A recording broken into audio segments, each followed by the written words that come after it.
Tak kenal maka tak sayang. Perkenalkan, nama saya Novita Putri Fadia dari kelas PKI 2D dengan NIM 211221154. Di sini saya akan menjelaskan sedikit tentang pemikiran kalam Muhammad Abduh.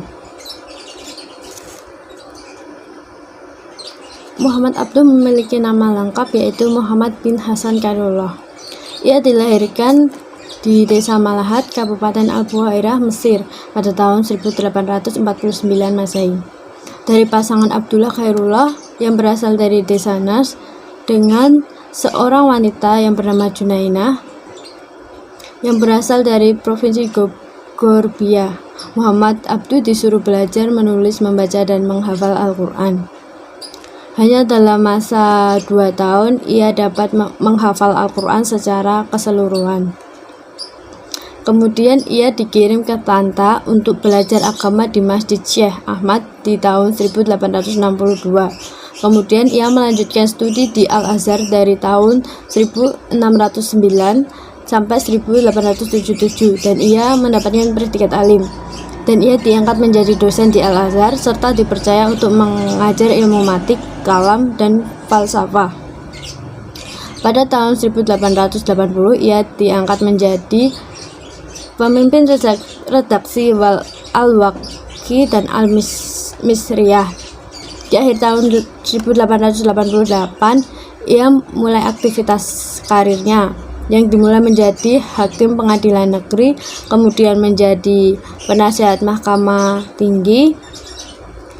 Tahun 1899 ia diangkat menjadi mufti Mesir, suatu jabatan resmi penting di Mesir dalam menafsirkan hukum syariat untuk seluruh Mesir. Jabatan itu ia pangku sampai akhir hayatnya. Pada 11 Juli 1905 di Kairo, Muhammad Abduh dipanggil ke hadirat Allah setelah agak lama ia menderita kanker hati.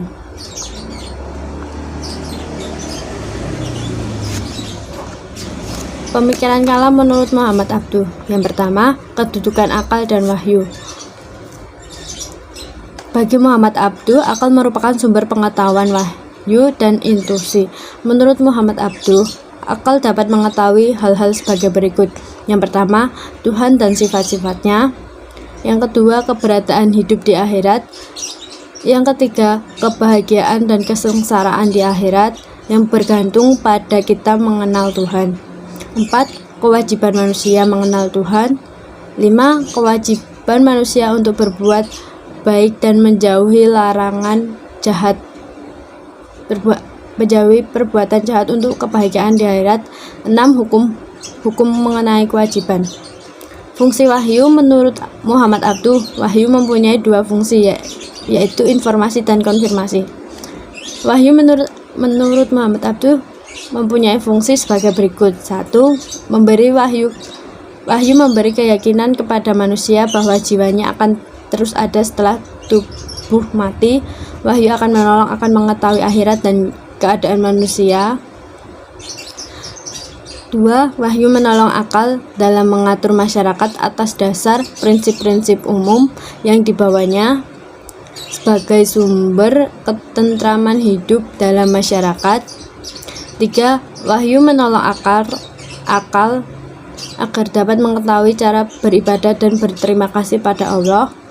4. Wahyu mempunyai fungsi konfirmasi untuk menggunakan pendapat akal melalui sifat-sifat kesucian dan kemutlakan yang terdapat dalam wahyu yang bisa membuat orang manfaat. 2. Kebebasan manusia. Bagi Muhammad Abduh, di samping mempunyai daya pikir manusia, juga mempunyai kebebasan memilih yang merupakan sifat dasar alami yang ada dalam diri manusia.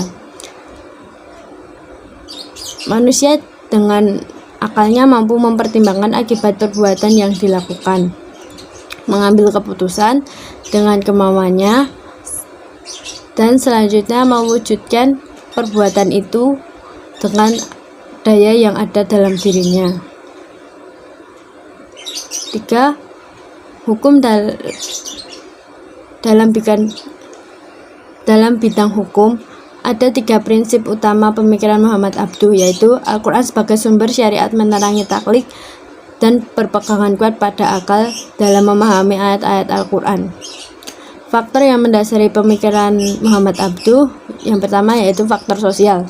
Kedudukan orang tua Muhammad Abduh yang menyertai masa awal kehidupannya. Yang kedua, status sosialnya ketika ia telah mandiri dan lembaga-lembaga sosial seperti Kutub Al-Qorea dan Al-Azhar, tempat ia mengadakan kegiatan kemasyarakatan dan politik. Kemudian Syekh Darwis dan Syed Jamaluddin Al-Faghani juga sangat berpengaruh terhadap perubahan sikap Muhammad Abduh.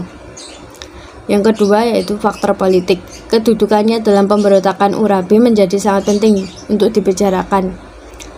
Muhammad Abduh pernah melontarkan pemikiran politiknya yang menghendaki perombakan kerangka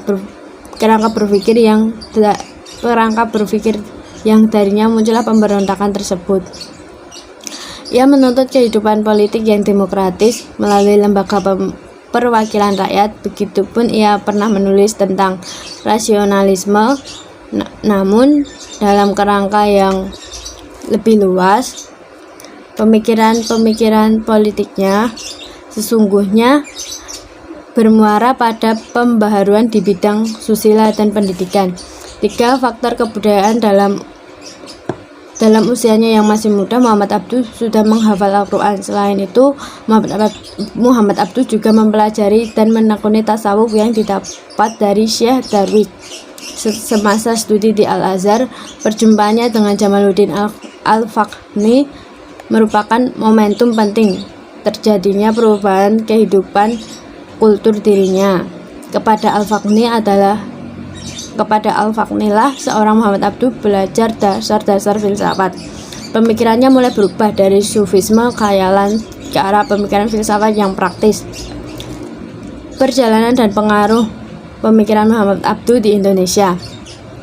Salah satu pembaharuan pendidikan Muhammad Abduh di Indonesia adalah pada organisasi Muhammadiyah. Munculnya gagasan KH Ahmad Dahlan untuk mendirikan Muhammadiyah didorong oleh dua sebab. Melalui gurunya, ia mengenal tulisan Muhammad Abduh berupa tafsir Al-Manar.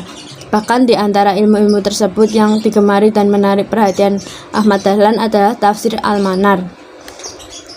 Melalui majalah-majalah tersebut, pikiran-pikiran Muhammad Abduh cukup berpengaruh, membentuk semangat perjuangannya. Hidup kesepian tanpa kekasih. Cukup sekian dan terima kasih pembahasan saya mengenai pemikiran kalam Muhammad Abduh. Apabila ada yang kurang, saya mohon maaf. Apabila kelebihan, mohon dikembalikan. Sekian, wassalamualaikum warahmatullahi wabarakatuh.